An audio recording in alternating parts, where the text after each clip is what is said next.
Within a fraction of seconds ആണ് വരുന്നോണ്ടിരിക്കുന്നത്. നമുക്ക് ശരിക്കും ആറ്റിറ്റ്യൂഡ് മനസ്സിലാവും. ക്ലോസിങ്ങനെ വെച്ചിട്ട് പുള്ളി ഇങ്ങനെ തിരിഞ്ഞിട്ട് ഇങ്ങനെ മാസിനെ നോക്കിക്കഴിഞ്ഞാൽ അത് മതി, അതൊരു ഫയർ സീനാണ്. താഴെ ഭയങ്കര ഫൈറ്റ്. എടാ രജനീനെ വേറെ നടനെ വെച്ച് ഭയങ്കര കമ്പാരിഷൻ, രജനി പോരാ അങ്ങനെയാണ് ഇങ്ങനെയാണെന്നൊക്കെ.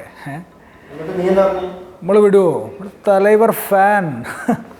രജനി കഴിഞ്ഞിട്ടുള്ളൂ വേറെ ആരും.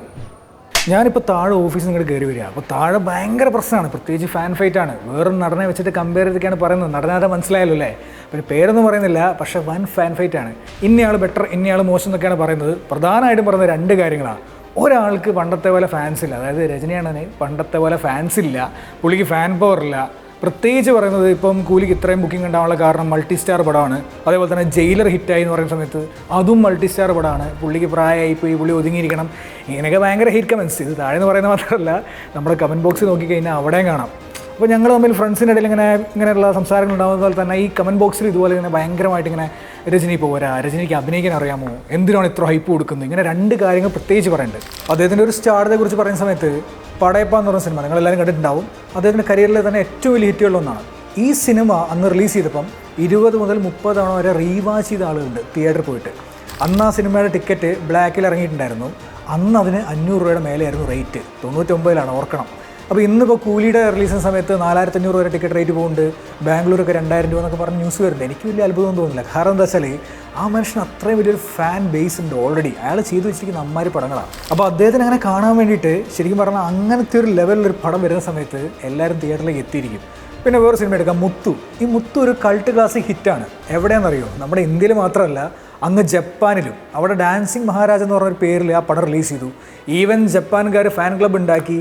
അവർ രജനിയുടെ ഫോട്ടോസ് വെച്ചിട്ട് കലണ്ടർ വരെ ഇറക്കി. ഏകദേശം 175 ദിവസത്തിലധികം അന്ന് ജപ്പാനിൽ ആ സിനിമ കളിച്ചിട്ടുണ്ടായിരുന്നു. പിന്നെ വേറെ പടം നോക്കുകയാണെങ്കിൽ ഭാഷ നിങ്ങളെല്ലാവരും കണ്ടിട്ടുണ്ടാവും. ഈ ഭാഷയുടെ ഒരു സീനിൽ താൻ മാണിക്കുമല്ല, തനിക്ക് വേറൊരു പേരോട് ഇന്ന് റിവീൽ ചെയ്യുന്ന സീനുണ്ട്, നിങ്ങളെല്ലാവരും കണ്ടിട്ടുണ്ടാവും. ആ സീനിൽ കയ്യടിയുടെ സൗണ്ട് കാരണം മിക്കവർക്കും തിയേറ്ററിൽ എന്താണെന്ന് കേൾക്കാൻ പോലും പറ്റിയില്ല. അത് കേൾക്കാൻ വേണ്ടിയിട്ട് വീണ്ടും ഫാൻസ് തിയേറ്ററിൽ പോയി കണ്ട സംഭവങ്ങളുണ്ട്. അപ്പം ഞാൻ അദ്ദേഹത്തിൻ്റെ ഒരു ഫാൻ ക്രേസിനെ പറ്റി പറയേണ്ട ഒരു ആവശ്യമില്ല. അതൊരു ഇറ്റ്സ് ലൈക്ക് എ ഫിനോമിന, അങ്ങനെ വേണമെങ്കിൽ പറയാം. ഈവൻ അദ്ദേഹത്തിന് ഈ ഒരു ഫാൻ ക്രേസ്, അതിനെപ്പറ്റി ഒരു ഡോക്യുമെൻ്ററി യൂണിവേഴ്സിറ്റി ഓഫ് മിഷിഗണിലൊരു പ്രൊഫസർ തയ്യാറാക്കിയിരുന്നു. ആ ഡോക്യുമെൻ്ററി റിലീസ് ചെയ്തിട്ട് അത് സോഷ്യൽ മീഡിയയിൽ താൻ റിലീസ് ചെയ്യാനുള്ള ഇൻഫർമേഷൻ എല്ലാവരും അറിഞ്ഞപ്പം വിതിൻ 24 hours 2 ലക്ഷത്തിലധികം പേരാണ് അദ്ദേഹത്തിനെ ഫോളോ ചെയ്തത്. അപ്പോൾ നിങ്ങളൊന്ന് മനസ്സിലാക്കണം, അദ്ദേഹത്തിൻ്റെ ഫാൻ ക്രേസ്, അതിനെ വെച്ചൊരാൾ ഡോക്യുമെൻ്ററി ചെയ്യുന്നു, അത് കണ്ടിട്ട് അയാളെ ഫോളോ ചെയ്യാൻ 2 ലക്ഷത്തിലധികം പേര് 24 മണിക്കൂറിനുള്ളിൽ. ഇതൊക്കെയെന്ന് പറഞ്ഞു കഴിഞ്ഞാൽ നമുക്കൊരു സിംഗിൾ വേർഡിൽ പറയാൻ പറ്റില്ല. എന്തുകൊണ്ടാണ് 50 വർഷമായിട്ടും ഇത്രയും വലിയൊരു സ്റ്റാർഡത്തിൽ അയാൾ നിൽക്കുന്നുള്ളതിൻ്റെ ഒരു തെളിവാണിത്. രജനീകാന്തിൻ്റെ ഒരു പെർഫോമൻസിൻ്റെ ഒരു സൈഡ് നോക്കുന്ന സമയത്ത് ഒരുപാട് സിനിമകളുണ്ട്, എങ്കിലും ചില സിനിമകൾ ഞാൻ പറയാം. അതിൽ ഒന്നാമത്തെയാണ് തില്ലുമുള്ള്. 1981 ഇറങ്ങിയ സിനിമയാണ്. ആ സിനിമയ്ക്കകത്ത് ഇപ്പോൾ നമ്മൾ ലാലേട്ടനെ കുറിച്ച് പറയാറില്ലേ, ഒരേ സമയം കോമഡി ചെയ്യുന്ന സമയത്ത് ഭയങ്കരമായിട്ടുള്ള ഫ്ലെക്സിബിളായിട്ട് ചെയ്യും. പക്ഷേ മാസ് സിനിമകൾ ചെയ്യുന്ന സമയത്ത് ഇപ്പോൾ നരസിംഹോ സ്പടികോ ഒക്കെ എടുക്കുന്ന സമയത്ത് ഭയങ്കര മാസ് ഓറയായിരിക്കും. അതുപോലെ ചെയ്യാൻ കഴിയുന്നൊരു നടനാണ് രജനീകാന്ത്. കാരണം എക്സാമ്പിൾ ഞാൻ പറഞ്ഞുതരാം. ആ മനുഷ്യൻ ജസ്റ്റ് സ്ക്രീനിൽ വന്ന് മാസമായിട്ടുള്ള സാധനം കാണിച്ചാൽ എത്ര വലിയ ശരീരമുള്ള എത്ര വലിയൊരു ആക്ടറാണ് മുന്നിൽ നിൽക്കുന്നതെങ്കിലും അയാളെ ഓവർ ഷാഡോ ചെയ്യാനുള്ളൊരു കഴിവാക്കുണ്ട്. പക്ഷേ ഈ തില്ലുമുള്ള് എന്ന് പറഞ്ഞ സിനിമയ്ക്കകത്ത് ഈവൻ ക്യാമറമാൻ വരെ പറഞ്ഞൊരു കാര്യമുണ്ട്, സ്പോണ്ടേനിയസ് ആയിട്ടാണ് കോമഡീസ് ക്രിയേറ്റ് ചെയ്യുന്നത്. ഈ സ്പോണ്ടേനിയസ് ആയിട്ട് ക്രിയേറ്റ് ചെയ്യുന്ന സാധനത്ത് അത് കണ്ടിട്ട് താൻ ക്യാമറയ്ക്ക് പുറകിൽ നിന്ന് ചിരിക്കുകയായിരുന്നു പറഞ്ഞു. പിന്നെ അദ്ദേഹത്തിൻ്റെ ഒരു പെർഫോമൻസിനെ കുറിച്ച് പറയുകയാണെങ്കിൽ മുള്ളും മലരും എന്ന് പറയുന്ന സിനിമയുണ്ട്. ഒരു രക്ഷയില്ലാത്ത പെർഫോമൻസ് ഉണ്ട് അതിനകത്ത്.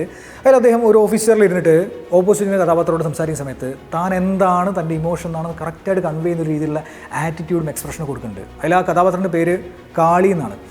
അപ്പം ഇങ്ങനെയാണ് പറയുന്നത്, 2 കൈയും 2 കാലും ഇല്ലെങ്കിൽ പോലും കാളി എന്ന് പറഞ്ഞ ആ ആൾ ജീവിക്കുന്നുള്ള ഒരു വെല്ലുവിളിയെ കൊടുക്കുന്നത്. നിങ്ങൾ ചിലപ്പം വല്ല റീലിലൊക്കെ ആ സീൻസ് കണ്ടിട്ടുണ്ടാവും. കണ്ടിട്ടില്ലെങ്കിൽ കണ്ടു നോക്കുക. ആ പടം ഗംഭീര പടമാണ്.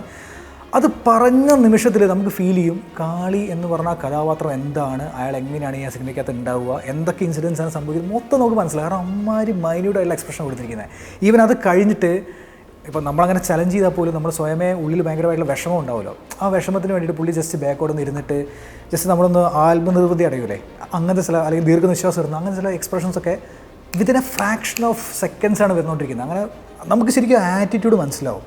പിന്നെ ത്രൂ ഔട്ട് ആ ക്യാരക്ടർ മെയിൻറ്റെയിൻ ചെയ്യുന്ന സമയത്ത് ഇതെന്താണ്, ഈ ക്യാരക്ടർ ഏതൊക്കെ, ഇപ്പം ഇവൻ കരയുകയാണെങ്കിൽ എങ്ങനെ കരയാം, ചിരിക്കുകയാണെങ്കിൽ എങ്ങനെ ചിരിക്കാം, അത് കറക്റ്റായിട്ട് പിടിച്ച് ചെയ്തിട്ടുണ്ട് അദ്ദേഹം. പിന്നെ ഈ അപ്സ് ആൻഡ് ഡൗൺസിനെ കുറിച്ച് പറയുന്ന സമയത്ത് എനിക്ക് തോന്നുന്നില്ല അങ്ങനത്തെ ഒരു സാധനം ആ പുള്ളിനെ എഫക്റ്റ് ചെയ്യുന്നത്. കാരണം ഈവൻ 1980s വരെ അദ്ദേഹം സ്വയമേ എക്സോസ്റ്റഡ് ആയിട്ട് ഇനി കുറച്ച് കാലത്ത് ഇനി ആ ഒരു ബ്രേക്ക് എടുക്കാം, അത് കഴിഞ്ഞിട്ട് ഞാൻ വീണ്ടും വരാം എന്നൊക്കെ വിചാരിച്ച് പോയിട്ട് അങ്ങനെ വീണ്ടും അദ്ദേഹത്തെ കൺവിൻസ് ചെയ്ത് കൊണ്ടുവന്നു. പിന്നീടും വലിയ വലിയ സൂപ്പർ ഹിറ്റുകൾ അദ്ദേഹം ഉണ്ടാക്കിയിട്ടുള്ളത്. അതിനുശേഷം ഒരുപാട് ഇപ്പം 2000 തുടക്കത്തിലാണെങ്കിൽ ബാബു പോലെ സിനിമകൾ പരാജയപ്പെടുന്നു. പിന്നെ എന്താ സംഭവിച്ചത്? അടുത്ത സിനിമ വരുന്നു, ഇൻഡസ്ട്രി ഹിറ്റ് ആവുന്നു. ഇതൊക്കെ അങ്ങനെ ഒരു ഫ്ലോയിൽ അങ്ങനെ പോയിക്കൊണ്ടിരിക്കും. ഇത്രയൊക്കെ ആയിട്ടും കുറേ ആളുകൾ പറയുന്നത് ഓവർ ഹൈപ്പാണ്, രജനിയുടെ കാലം കഴിഞ്ഞു, ഇതൊക്കെ ഇങ്ങനെ ഫസ്റ്റ് ഡേനെ പോയി കാണേണ്ട കാര്യമുണ്ടോ, ഇങ്ങനെ കുറച്ച് കഴിഞ്ഞ് സമാധാനമായിട്ട് പോയി കണ്ടാൽ പോരെ. എനിക്ക് ഇത് കേൾക്കുമ്പോൾ പറയാനുള്ളത്, സത്യരാജ് ഈ കൂലിയുടെ പ്രീ റിലീസ് ഇവൻറ്റിൽ പറഞ്ഞൊരു കാര്യമുണ്ട്. രജനി എന്ന് പറഞ്ഞു കഴിഞ്ഞാൽ ബാക്കിയുള്ള ആക്ടേഴ്സിനെ പോലെ ഒരുപാട് ഫൈറ്റ് സീനൊക്കെ വെച്ച് വലിയൊരു എലവേഷൻ സീൻ കാണിക്കേണ്ട ഒരു ആവശ്യമൊന്നുമില്ല. ഒരു ക്ലോസിങ്ങനെ വെച്ചിട്ട് പുള്ളിങ്ങനെ തിരിഞ്ഞിട്ട് ഇങ്ങനെ മാസിനെ നോക്കിക്കഴിഞ്ഞാൽ അത് മതി. അതൊരു ഫയർ സീനാണ്. അത് കറക്റ്റായിട്ട് പ്രസൻറ്റ് ചെയ്ത് കഴിഞ്ഞാൽ അതിപ്പോഴും കാണാൻ വേണ്ടിയിട്ട് ആളുകൾ തിയേറ്ററിൽ വരും. സോ അത് കാണാൻ ഞാൻ എന്തായാലും ഉണ്ടാവും. ഭാഗ്യമുണ്ടെങ്കിൽ നമുക്ക് കാണാം. Till then